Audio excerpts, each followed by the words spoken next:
Hi dear students, welcome back my YouTube channel, The Excel English Classes. Dear students, कहते हैं ना famous होने की ख्वाहिश नहीं मुझे, फेमस होने की ख्वाहिश नहीं मुझे, बस आप मुझे जानते हैं यही काफ़ी है। आइए इसी के साथ वॉइस का आज हम लोग पार्ट 3 पढ़ेंगे। फर्स्ट पार्ट वो पढ़ चुके हैं, सेकेंड पार्ट पढ़ चुके हैं। आज का टॉपिक जो है वो पार्ट 3 का होगा। पार्ट 3 में क्या है ना, वॉइस में हम लोग कुछ यहाँ पे हेल्पिंग वर्ब प्रोड्यूस किए हैं, कुछ मॉडल वर्ब है यहाँ पे। यदि सेंटेंस में आपको सही ढंग से पहचान आ जाए तो इसमें कौन सा वर्ब फॉर्म यूज हुआ है ना, उसके अकॉर्डिंग आप आसानी से उसका हेल्पिंग वर्ब दे सकते हैं और बेसिक वॉइस में उसको कन्वर्ट कर सकते हैं। आइए आज का जो है ना, सपोज ये है डज, ये सेंटेंस में डू या डज होता है। बेसिक वॉइस हम जानते हैं ये क्या इज या एम या तो आपको यूज करना होता है डू डज होने पर।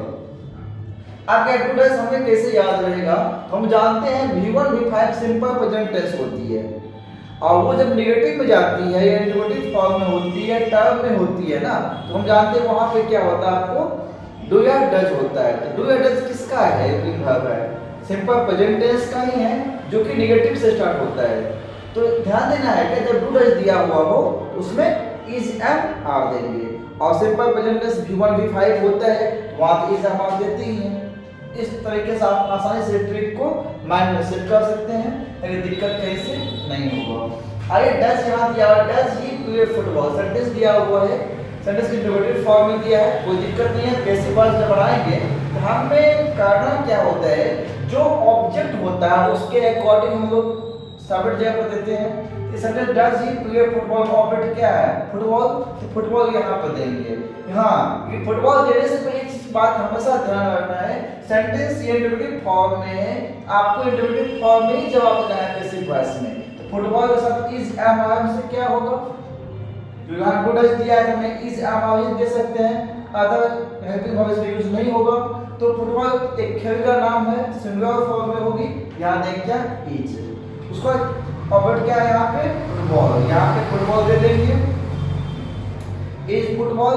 उसके बाद जानते हैं हम लोग क्या, जब थर्ड फॉर्म देते हैं ना, थर्ड फॉर्म देते हैं तो उसके पे कुछ होता है, इसमें एड कुछ नहीं होता है, हमें जो भी वर्ब दिया हुआ तो थर्ड फॉर्म यूज करना है। या प्ले है तो प्ले थर्ड फॉर्म क्या होता है, आपको प्लेड दे देंगे।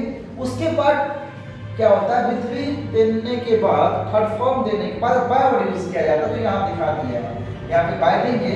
बाय पर जो सब्जेक्ट है ना ही को ऑब्जेक्ट में चेंज करेंगे। तो ही का हम जानते हैं ऑब्जेक्ट क्या होता है, पढ़ाई से कोई फर्स्ट पार्ट में बताया आप लोग को। बाय का ऑब्जेक्ट क्या होता है, बाय के बाद ही का ऑब्जेक्ट क्या होगा आपको हिम, यहाँ पे हिम दे देंगे और लास्ट टू यहाँ पे इंडिकेट साइन ऑफ इंटरोगेशन, अंत में प्रश्नवाचक का चिन्ह वहां पे दे देंगे। तो बड़ा क्या is football played by him. I hope आप समझ गए होंगे इसको वॉइस को।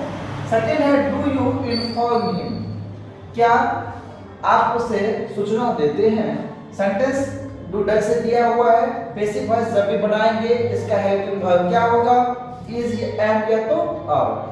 इज एम आर जो भी देंगे हम हमेशा बताते हैं आप लोग को ऑब्जेक्ट के अकॉर्डिंग होगा, किसके ऑब्जेक्ट होगा, ऑब्जेक्ट के अकॉर्डिंग।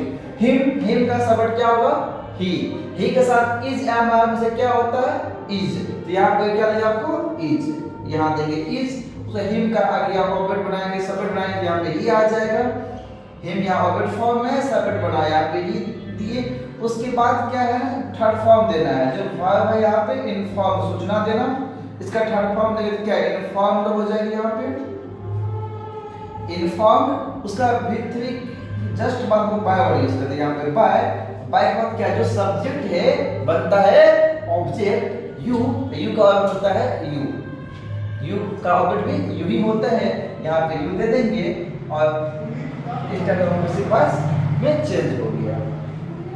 नेक्स्ट क्वेश्चन है आई शैल हेल्प यू, ये फ्यूचर फॉर्म में दे दिया, मैं आपका मदद करूंगा। ठीक है, जब पैसिव वॉइस में चेंज होगी हम जानते हैं यहाँ पर ऑब्जेक्ट है यू आएगा सब्जेक्ट के स्थान पे, तो यहाँ पर देंगे यू के बाद क्या होगा फ्यूचर फॉर्म में जानते हैं यहाँ पे सर नहीं देना है, ऐसा नहीं यहाँ पे सर यहाँ पे सर छाप नहीं, ऐसा नहीं होता है। आई और वी के साथ ध्यान देंगे, आई और वी दो शब्द ऐसा है जिसके साथ सर होता है, बाकी जितना भी दुनिया का है ना उसके साथ विल का यूज करना होता है।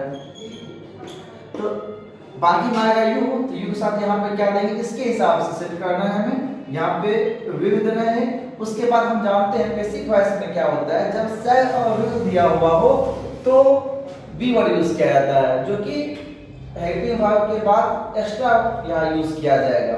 वैसे हम जानते हैं, हम इस चीज को जानते हैं, सर और विल जो होता है ना वो आपको मॉडल वर्ब के अंतर्गत आती है, जिसमें हमें बी वर्ड यूज करना होता है। यहाँ पे देंगे क्या बी, तब थर्ड फॉर्म देंगे हेल्प का, हेल्प यहाँ हो जाएगा।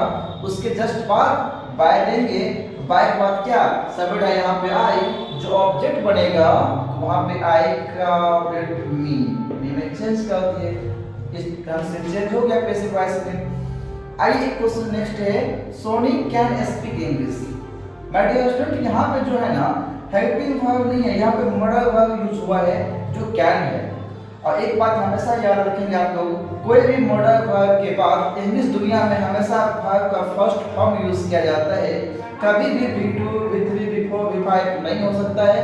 जब भी होगा मॉडल वर्ब चाहे कोई भी क्यों ना हो, यहाँ दिखा दिया है can, should, could, may, might, must, could, जितना भी है टोटल मॉडल वर्ब है, उसके बाद जब कभी भी इंग्लिश में होता है ना हमेशा वर्ब का फर्स्ट फॉर्म होता है। सोनी कैन स्पीक, यहाँ वर्ब फॉर्म दिया हुआ है, फर्स्ट गिवन यहाँ है इंग्लिश। सोनी अंग्रेजी बोल सकती है। जब चेंज होगा पैसिव वॉइस में तो यहाँ पे हमें सबसे पहले इंग्लिश ऑब्जेक्ट फॉर्म में है, यहाँ देखिए इंग्लिश, उसके जस्ट बाद यहाँ पे मॉडल वर्ब जो भी दिया हुआ है उसका हमें यूज करना है, यहाँ पे कैन का कैन होगा। उसके बाद पैसिव वॉइस हम जानते हैं एक्स्ट्रा क्या ऐड होता है, बी जुड़ता है इससे। कोई भी मॉडल वर्ब जब दिया हुआ हो पैसिव वॉइस में क्या होता है, आपको बी ऐड होता है, पैसिव वॉइस में आपको बी ऐड होता है। ध्यान देंगे यहाँ पे हमें क्या देना है, पहले बी वर्ड यूज करना है। तो यहाँ पे बी देने के बाद जो वर्ब है उसका थर्ड फॉर्म होगा, स्पीक का थर्ड फॉर्म स्पोकन हो जाएगा। यहाँ पे उसका थर्ड फॉर्म को बाय देना है। बाय के बाद जो सब्जेक्ट है सोनी, नाम में कोई चेंज तो होता नहीं है, नेम का किसी का भी नाम हो, मेरे फेवरेट सेम होती है, नेम में सब्जेक्ट वर्ड सेम होता है। यहाँ पे सोनी का यहाँ पे सोनी देंगे, ये जैसे पैसिव वॉइस में चेंज हो गया। किए क्या, कुछ नहीं, बस ऑब्जेक्ट को सब्जेक्ट बनाए, उसके अकॉर्डिंग जो भी यहाँ पे दिया हुआ है मॉडल वर्ब उसका यूज किए। और ध्यान बस ये देना है, कोई भी मॉडल वर्ब जब यूज हुआ है पैसिव वॉइस जब बनाएंगे ना तो थर्ड फॉर्म से पहले बी वर्ड यूज करना है, बस ये मेन पॉइंट है समझने का। उसके बाद थर्ड फॉर्म देना है, पैसिव वॉइस में खानदानी नियम है, हमेशा थर्ड फॉर्म होता है। उसका बाय देते हैं, बाय का जो सब्जेक्ट फॉर्म में दिया है हमें उसका ऑब्जेक्ट बना देते हैं, बस हो जाता है। आइए लास्ट सेंटेंस एक है यहाँ पे, Ajay is to buy a mobile. यहाँ पे ध्यान देंगे 2 + V1 एक पॉइंट बताया है, कोई भी सेंटेंस में 2 + V1 जब दिया हुआ हो, यहाँ दिखाएं 2 + V1 होता है तो वहाँ पे पैसिव वॉइस में बी वर्ड यूज किया जाता है।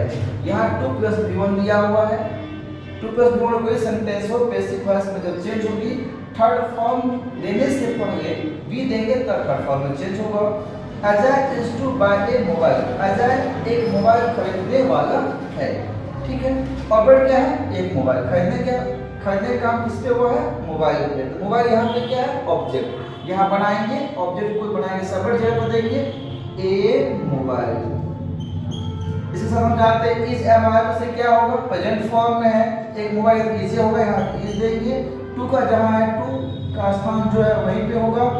अब थर्ड फॉर्म से पहले क्या होता है, आपको बी वर्ड यूज करना होता है इसमें। यहाँ पे देंगे क्या बी, तब बाय का थर्ड फॉर्म बॉट, उसके जस्ट बाद बाय देंगे, बाय के बाद क्या जो सब्जेक्ट है अजय, यहाँ पे अजय है, यहाँ पे अजय देंगे। इस टाइप से मतलब वॉइस में कन्वर्ट हो गया, चेंज हो गई। आई होप कि आप अच्छी तरह समझ गए होंगे पार्ट थर्ड को।